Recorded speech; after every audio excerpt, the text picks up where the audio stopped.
윤보영 시인을 모시겠습니다. 여러분 큰 박수로 환영해 주시기 바랍니다.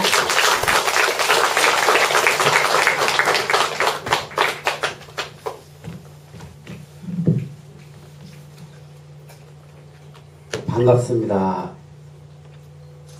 여성 시인이 아니라 남성 시인이라서 정말 죄송한 커피 시인 윤보영입니다. 인사드립니다. 저는 여성 시인으로 알고 있는 거 너무나 당연합니다. 97%가 여성 시인으로 알고 있고, 심지어 저에게 윤보영 시인 찾아달라고, 제가 윤보영 시인이라고 해도 그런 말 하지 말라고, 윤보영 시인 빨리 가르쳐 달라고 이렇게 얘기해서 저쪽에 가서 만나면 된다고 해서 제가 돌아가서 다시 제가 윤보영입니다 해도 안 믿는, 그 정도로 윤보영 시인은 여성 시인이다라는 그런 어떤 생각을 갖고 있습니다. 저는 오늘 이곳에 온 이유는요, 여러분들을 저에게 주어진 시간 40분 만에 여러분들을 시인으로 만들어 드리기 위해서 왔습니다. 저는 지금 현재 전국 16개 시도를 순회하면서 시쓰기 공식 특강을 하고 있고, 이미 8개 시도를 다니는데 곳곳에 시인들이 많이 탄생을 했습니다. 저는 지금까지 발표한 시가 총 한 5,000편 정도 됩니다. 15권의 시집을 냈는데 8권 정도 시집을 내고 여기저기서 시 특강을 해달라고 요청이 왔습니다. 그래도 그동안 제가 발표한 시집 8권과 2,000여 편의 시를 분석을 해보니까 이상하게 윤보영 시인의 시에는 일정한 규칙이 있었습니다. 그 규칙을 벗어나는 시는 거의 없었습니다. 그 규칙을 제가 정리해서 윤보영 시인의 감성시 쓰기 공식템 10가지 공식을 만들어서 전국을 다니면서 제가 특강을 해주고 있습니다.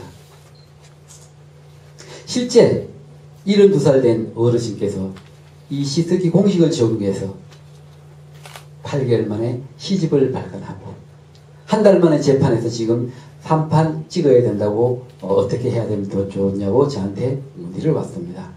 그뿐만 아니라 67살 되신 분과 75살 되신 분도 시집 출간을 1년 만에 계약을 했습니다. 결국 여기 와 계시는 분들은 문을 나서는 순간부터 시인이 되어서 내일부터 여러분들이 주로 사용하는 카카오 스토리, 카카오톡, 밴드 모든 것은 여러분들이 주도적으로 이끌어 나갈 여러분들은 감성시인이 될 것입니다. 그럼 지금부터 어떻게 하면 감성시인이 될까? 윤보영 시인의 감성시인 시쓰기 공식을 어떻게 하면 내꺼 시킬까? 그건 따로 없습니다. 시를 쓰지 않으면 됩니다. 절대 시를 쓰면 안 됩니다. 내가 메모를 했는데 사람들이 그걸 보고 시 썼네? 너 혹시 시 배워? 시인이야? 너 시집 내면 되겠다? 이런 얘기를 해주는 메모를 하셔야 됩니다. 시는 이상하게 시를 쓰겠다 그러면 글씨 자체에 대해서 굉장히 알레르기 반응을 갖고 있습니다. 그래서 우리가 시를 쓰지 않으면 됩니다. 지금 이 강주까지 서울에서 올 때 옛날에 거꾸로 생각을 해보자고요. 광주에서 서울의 한양이라고 했죠. 옛날에는 그 일을 갈 때 국도가 있었습니다. 그러다가 거기에 고속도로를 뚫었습니다. KT가 연결되고 또 비행기가 오죠. 그런데 우리가 서울에서 광주에서 서울을 갈 때 꼭 기어코 국도로 가야 되겠습니까? 지금 이 시점에 아니죠. 고속도로나 저처럼 KT 고속 전철을 타고 오면은 1시간 반, 2시간 만에 오는 거리죠. 비행기면 1시간 만에 오죠. 그런데 우리는 지금도 우리는 4시간, 5시간 걸리는 국도를 국도를 이용해서 서울을 가겠다고 한 장도 모자라서 2장에 넘어가는 그런 글을 쓰고 있다는 거죠. 그 글을 가지고 사람들한테 보여주면서 이게 시니까, 이게 서울 가는 방법이니까 당신은 고속도로로 가지 말고 KTX도 타지 말고 비행기도 타지 말고 이 국도로 가라고 막 자꾸 이게 강조를 하는 겁니다. 시는 어렵게 쓰는 겁니다. 어려워야 됩니다. 아닙니다. 쉬워야 됩니다. 지금은 감성 시대입니다. 감성 경영이고 감성 철학이고 감성 사회고 감성 휴대폰이고 휴대전화죠. 감성 가정이고, 감성 아름다운 여성이고, 감성 아름다운 멋진 남자입니다. 이런 감성 시대에서 우리가 그렇게 어렵고 길고 긴 시를 써서 읽으라고 해야 되겠습니까? 시를 처음에 쓰는 분들이 가장 범하기 쉬운 오류는 가족들에게 이 시를 읽어봐 달라고 부탁하는 겁니다. 스트레스는 그때부터 시작됩니다. 왜? 처음에는 마지못해 읽어봤는데 머리 아프잖아요. 머리 아픈데 이것도 읽어보라. 나중에 안 되면 3,000원 줄게. 그 다음에는 5,000원 줄게. 올라갑니다. 그 다음에 10,000원 줄게. 10,000원을 줘도 차라리 안 읽고 마는 거죠. 왜? 머리 아프니까. 그래서 이제는 시라는 것은 감성시, 짧은 시지만 감정을 툭툭툭툭 건드려가지고 그 여운이 책 한 권, 소설집 한 권도 넣는 여운이 따라갈 수 있는 이런 시를 쓰는 겁니다. 제가 쓴 시의 90%가 10가지 공식 중에 제1공식을 쓰고 있습니다. 1공식은 있는 그대로 적어주고 마지막에 생각 한 줄을 넣는 것. 그 생각 한 줄은 반대로 가거나 또 더하거나 아닌 척 가거나 또 질문으로 가거나 이렇게 마지막 한 줄을 그렇게 가면 됩니다. 우리가 이제 첫 텃밭이라는 시가 있습니다. 텃밭. 마음 한자락에 텃밭을 일구었지요. 사람들이야 고추며 상추를 심겠지만 나는 그대를 심겠습니다. 마음 한자락에 텃밭을 일구었다. 여기에다가 사람들이야 고추며 상추를 심겠지만 나는 오이를 심겠다. 이러면 안 됩니다. 너무나 당연한 것을 당연하지 않게 가는 게 시입니다. 시가 무엇이냐? 사진 찍을 정도의 감동적인 장면을 봤을 때 그것을 내가 풀어낼 수 있는 언어의 그 능력이 없지만 시인이 아름다운 글로 그 감동적인 그 장면을 적어내는 것, 이게 시입니다. 서울에서 제가 여기 내려올 때 고속도로로 내려온다면 여러 개의 고속도로 휴게소가 있습니다. 서울에서 곳곳에 5, 6개의 고속도로 휴게소를 거쳐서 여기까지 오는 과정을 전체를 쓰면은 그것은 소설입니다. 한 고속도로에 들어가가지고 그 고속도로에서 라면을 먹고 또 커피를 마시고 잠깐 바람 쉬었다가 출발하는 과정을 적으면 그거는 수필입니다. 그럼 시는 무엇이냐? 그 한 장면. 커피를 마시다가 갑자기 커피 속에 친구 얼굴이 보입니다. 그래, 그 친구, 커피 좋아했던 그 친구 오늘 만나는 거야. 빨리 가야 되겠다. 친구에 기다려 마음을 앞세워서 고향으로 출발. 제목이 죽동창입니다. 그렇게 그 한순간의 감정을 글로 풀어내는 게 그게 시입니다. 그런데 우리가 시를 쓰라고 하면 처음부터 어떻게 씁니까? 서울서 광주까지 오는 6개 고속도로에 대해서 다 씁니다. 시라는 것은 고유 명사가 많이 들어갈수록 시의 느낌은 분산됩니다. 가능하면 적게 써야 됩니다. 가능하면 적게 쓰고 마지막에 갈 때는 반대로 가거나 안 그러면 더 강하게 가거나 나는 당신을 심겠습니다. 아니 고추에 상추 심고 거기다가 오이와 뭐 이렇게 토마토를 심는 것이 아니라 혼자 준다고 토마토를 심는다고 적어야지 당연한데 그걸 심는 것이 아니라 당신을 심는다고 했으니 사람들이 어머 나를 심는데 이렇게 생각을 하는 거죠. 우리가 시상을 잡을 때는요 일상에서 잡아야 됩니다. 멀리서 잡고 추상적으로 잡고 생각으로 잡고 상상으로 잡고 안 됩니다. 이해가 어렵습니다. 이곳을 처음 찾아오는 저는 내비게이션을 찾아가지고도 제 시간 내에 들어올까 말까 굉장히 궁금합니다. 하지만 여기에서 우리 집을 갈 때는 굉장히 쉽게 갑니다. 왜? 우리 집은 아는 곳이고 율곡도서관이라는 곳은 내가 처음 와보는 곳이기 때문에 그래서 우리가 시상을 잡을 때는 일상에서 흔히 만나는 것을 가지고 시상을 잡아야 된다는 것입니다. 예를 들어서 우리가 뒷동산에 올라갈 때 커다란 나무가 있습니다. 이렇게 참나무도 있고 밤나무도 있고 너티나무도 있고 이렇지 않습니까? 어느 나무를 해도 좋습니다. 올라가다가 나무를 보면 아름드리 참나무를 두 팔로 안았더니 책임져라 하는군요. 이 나무가 그대 엽서는 뭐 참나무입니다. 제목을. 그 글 한 편 때문에 대진에서 저 첩첩 산골까지 윤보영 시인이 묵고 있는 월악산 자락까지 찾아온 시가 바로 그 참나무라는 거죠. 그대 생각 방해한 파리를 꾸짖었더니 두 손 모아 비는군요. 어떻게 할까요? 시골에서입니다. 시골에서.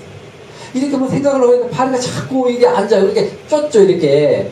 그대 생각 방해하는 파리를 꾸짖었더니 두 손 모아 비는군요. 너 안 가? 라고 하니 한 번만 봐주세요. 정말 죄송합니다. 이렇게 빈다.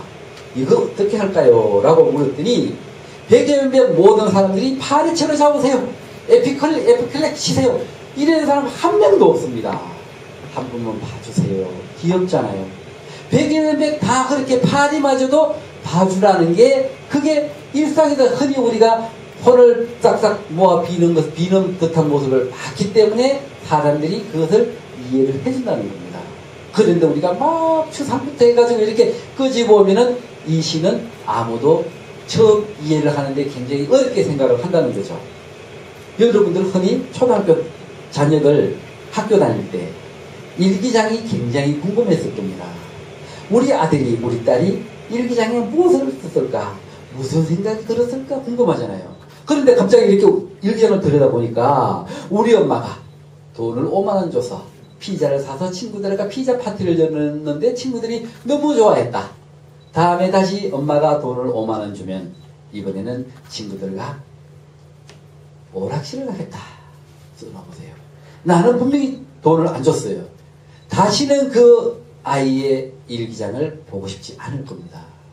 그런데 우리가 시를 쓰라고 하면 시자를 딱 써놓고 그때부터 이 꾸미려고 하니까 아이처럼 있지도 않은 지금 이렇게 창문을 보고 창문 거기에 코끼리도 없는데 코끼리가 막 나온다고 막 써 놓으니까 창문을 보고 햇빛 따스하게 들어오는 그 커피가 생각나는 그 장면에서 코끼리가 왔다 하이에나가 왔다고 이렇게 해버리니까 도무지 이해가 안 되는 거예요. 그냥 그대로 햇빛에 커피에 뭐 이렇게 햇빛이 들어왔다고 그대로 적어야 되는 거죠. 우리가 시를 쓸 때는요 절대적으로 꾸미면 안 됩니다. 있는 그대로 써야 됩니다. 이 군대 계시는 분들은 알 겁니다. 군대에서 재물조사하듯이 집에서 여름옷 정리하듯이 겨울옷 꺼내듯이 하나하나 셔터 입고 남편 이 와이셔츠도 입고 그다음에 양복 입고 양말 입고 그렇게 쓰는 겁니다.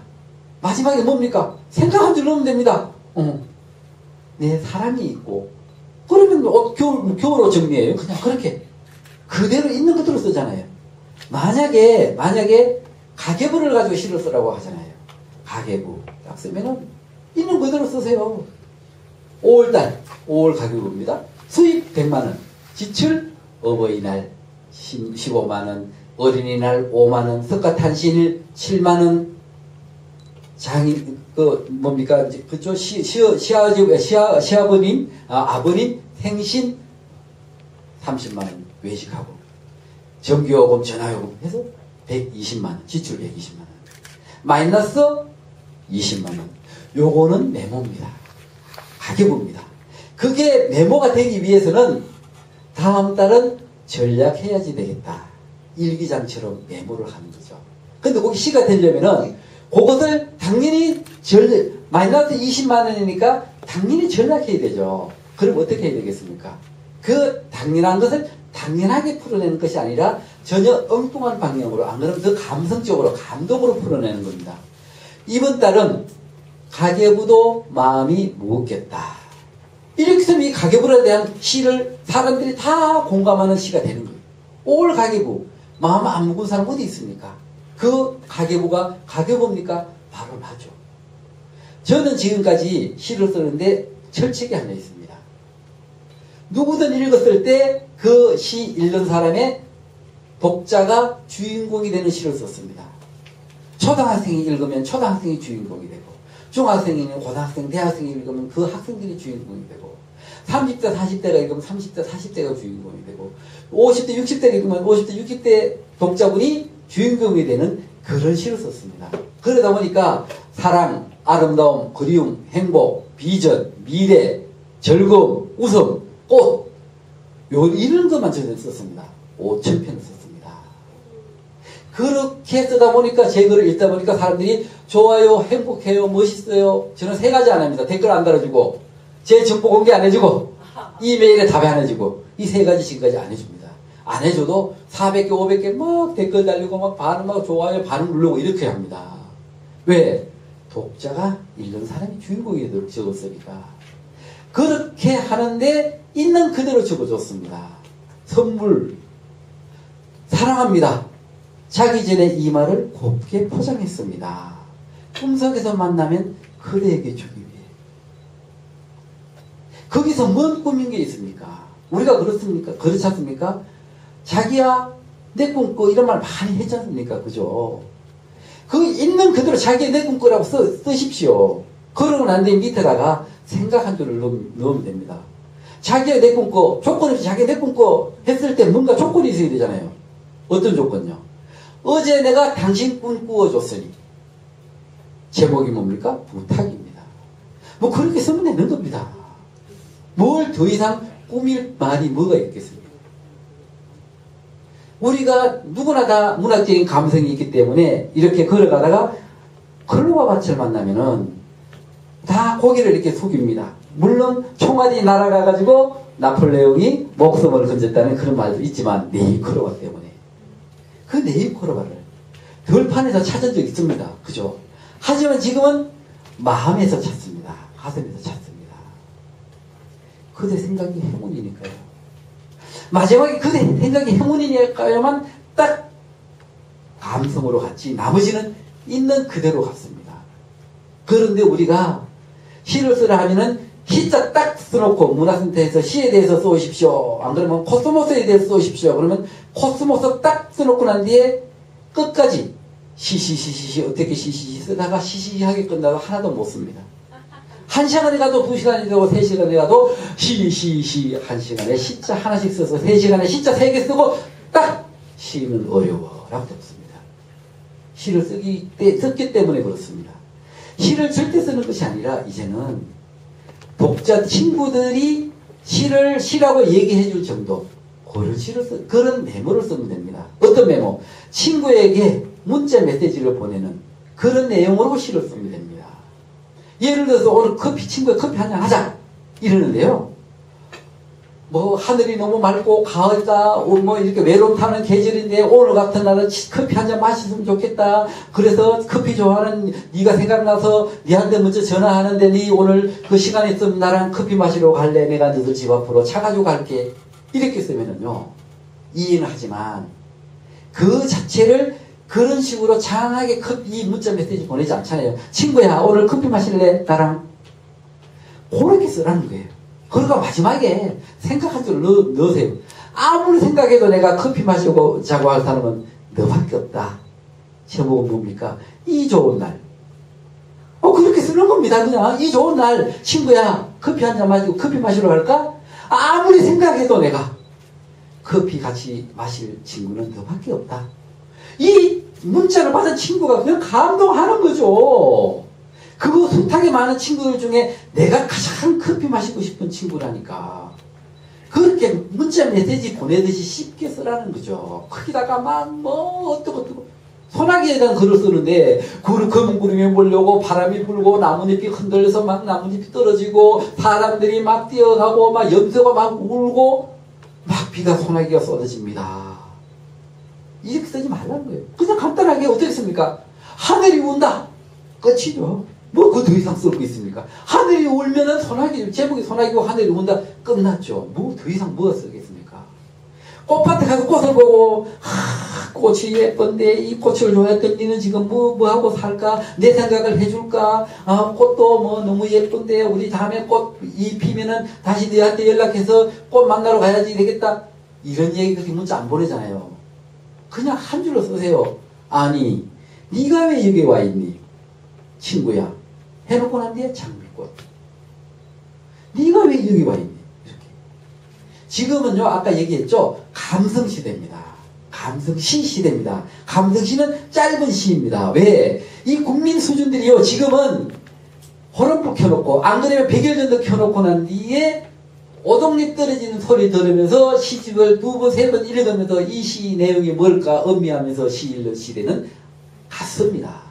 지금은요, 이 클릭하는 시대도 갔습니다. 지나깁니다. 지나치기. 보고 어려우면 쏙 다 지나치잖아요. 거기에 이미 한 년만 장황하게 가면 다 지나치고 가는 겁니다. 예를 들어서 시집을 냈는데 보통 300건에서 500건 내잖아요. 그죠? 300건을 내가지고 100건을 친구들에게 줬어요. 200건 꾸러에 내가 갖고 있어. 그 100건 중에 10명이 친구가 읽었어. 10명이 읽었죠. 그런데 인터넷에다가 그와 같이 짧은 시를 딱 던졌는데 100만 명이 읽었어요. 그럼 여러분들 같으면 100만 명 읽은 시를 택할 겁니까? 10명이 읽은 그 300만, 500만 원 들어가지고 시집 낸 그 시집을 택할 건가요?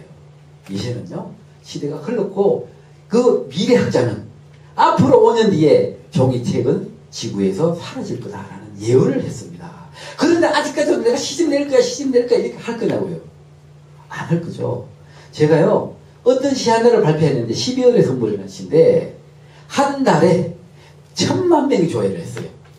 영상을 만들어 발표했는데 제가 그 영상 작가한테 고마워서 감사패를 드렸습니다. 하루에 200만 명씩 조회를 하는 거예요. 조회수가.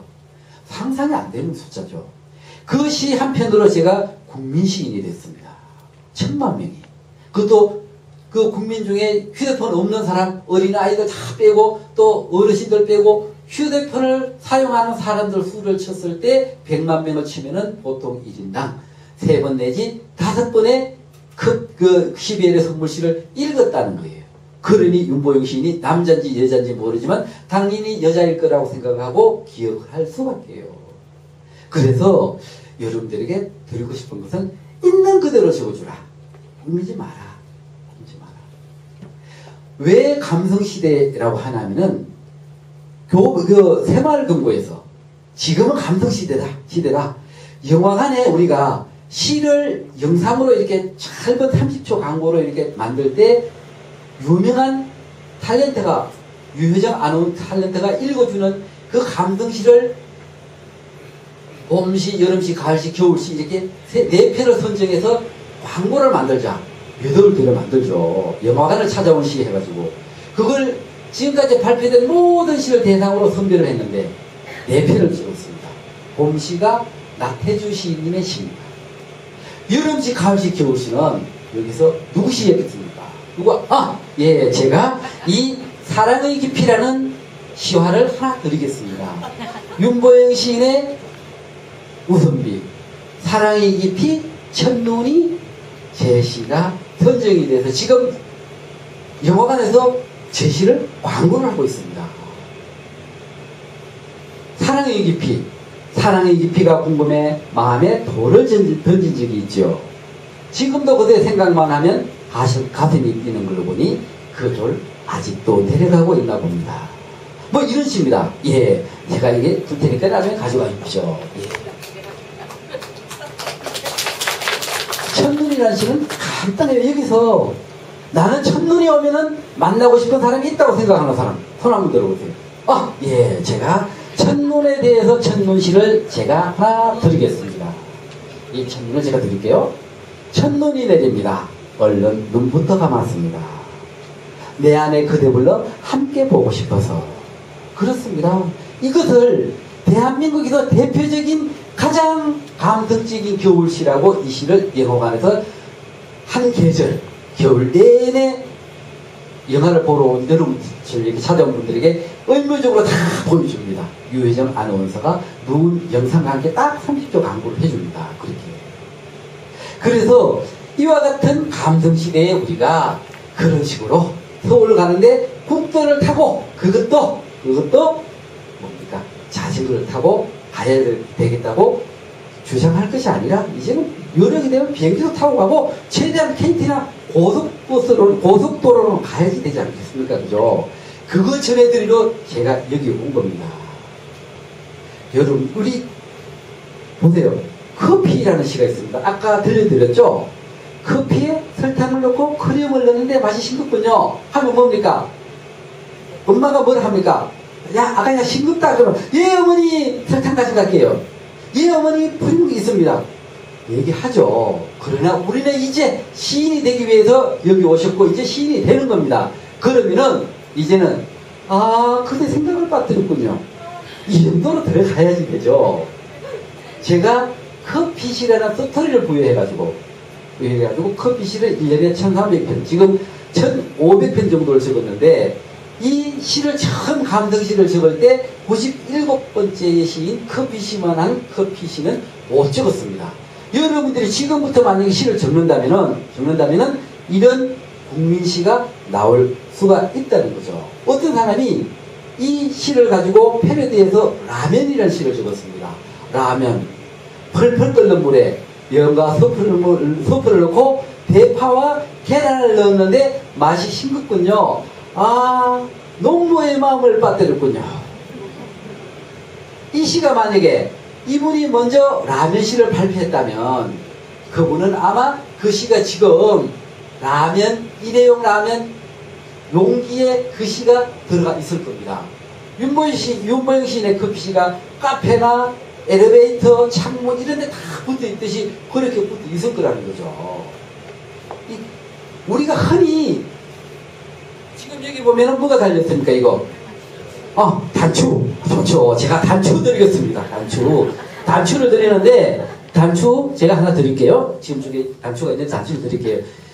단추라는 거는요, 누구나 다 만들 수 있어요.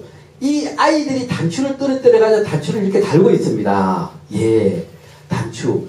이 단추인데, 이 단추를 우리가 어떻게 합니까? 이놈의 아이는, 이 녀석은 이놈의 아이는 아닙니다. 이 녀석은 장난이 왜 이렇게 심해? 단추를 떨어뜨리면 단추를 찾아와야지. 하면서 엄마는 단추를 답니다. 그런데 이제는 우리는 시인이잖아요. 단추를 달다가 무슨 생각을 했는지 알아?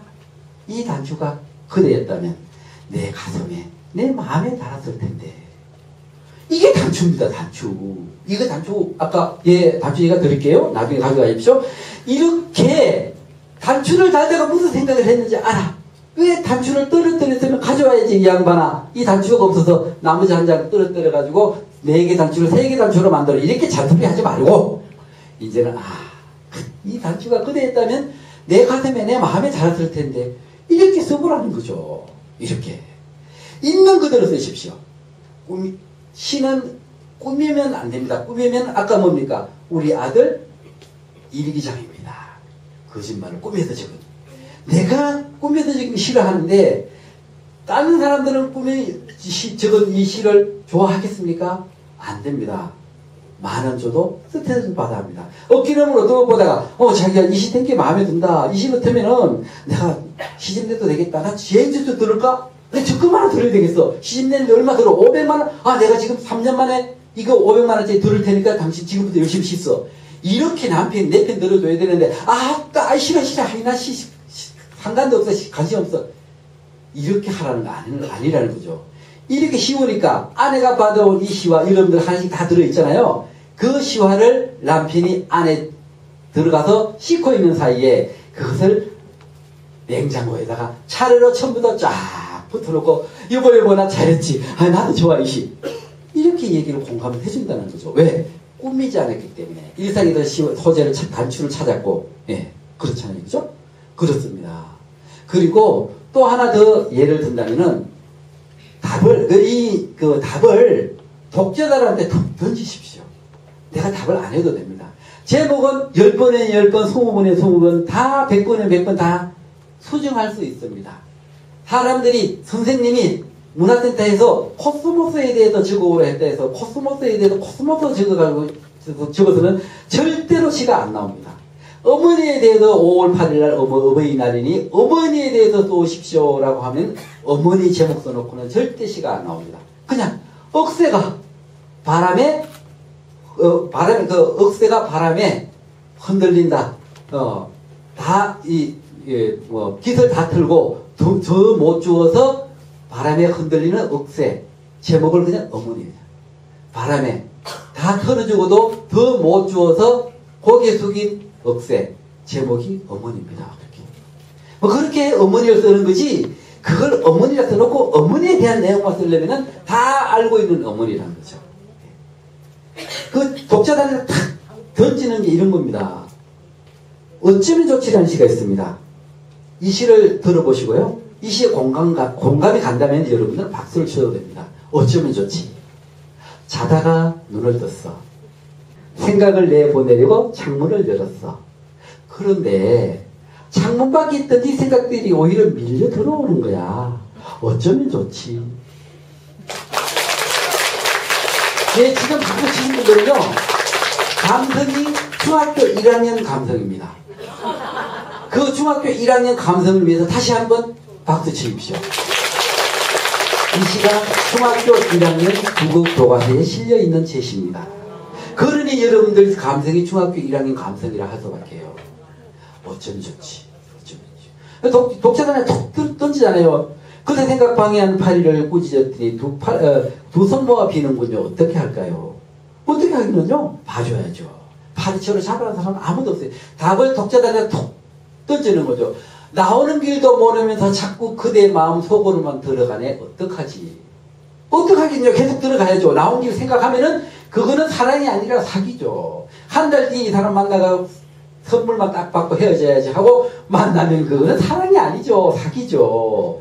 나오는 길도 모르면서 자꾸 그대 마음 속으로만 들어가네. 어떻게 하면 좋지?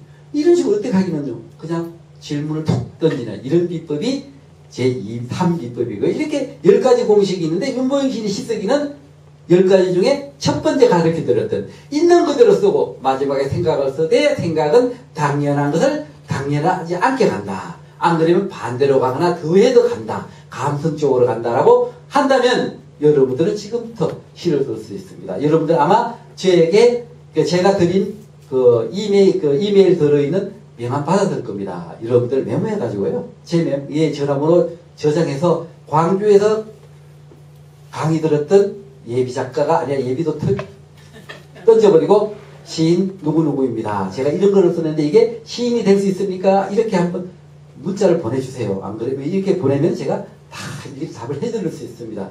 이렇게 강의를 했더니 어떤 분이 벌떡 일어나가지고 선생님, 제가 선생님을 하루만 더 빨리 만났으면 내가 이와 같은 실수를 안 할 건데 제가 얼마나 큰 실수를 하고 왔는지 모릅니다. 라고 합니다. 뭔데요? 그러니까 오늘 아침에 대전에서 토요일날 초창 강의를 하는데 8시부터 시작이니까 집에서 6시에 일어나서 김치찌개를 끓여가지고 남편한테 7시에 밥을 차려주면서 드시라고 하니 남편이 토요일날 좀 쉬고 싶은데 아내가 막 깨우니까 마지못해 나와서 탁 스푼을 뜨는 순간에 김치가 너무 쉬어요. 너무 쉬워 김치가. 그러니까 딱 아내가 하는 말이 이 양반이 정신없는 소리 하고 있네. 배부른 소리 하고 있네.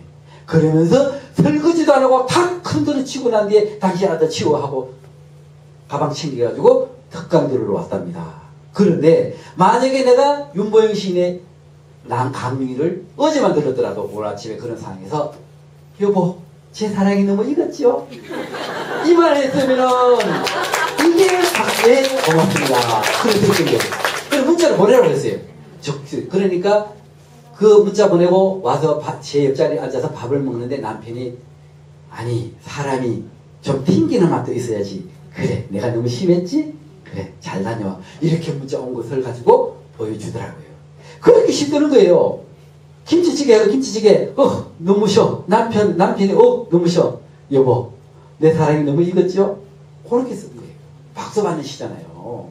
그렇게 지금부터 써가지고 저한테 문자로 이메일로 보내주시면 제가 여러분들에게 친절하게 고해드릴 의견을 하나하나 다 적어드리겠습니다. 그리고 시집을 제가 충분하게 가져오지 못해가지고 정말 죄송한데 그 문자로 해가지고 저한테 그 주소하고 이렇게 보내주시면 제가 사인해가지고 그 주소로 운항 시집을 직접 보내드리겠습니다. 주어진 시간이 없다 보니까 이렇게 간략하게 하고 다음에 한번 시간이 주어진다면 좀 더 2, 4, 5, 3, 4, 5, 6, 7, 8, 9, 10번 공식도 여러분들에게 들려드리겠습니다. 여러분들 정말 아름다운 광주의 문화의 밤 되십시오. 여러분들 사랑합니다.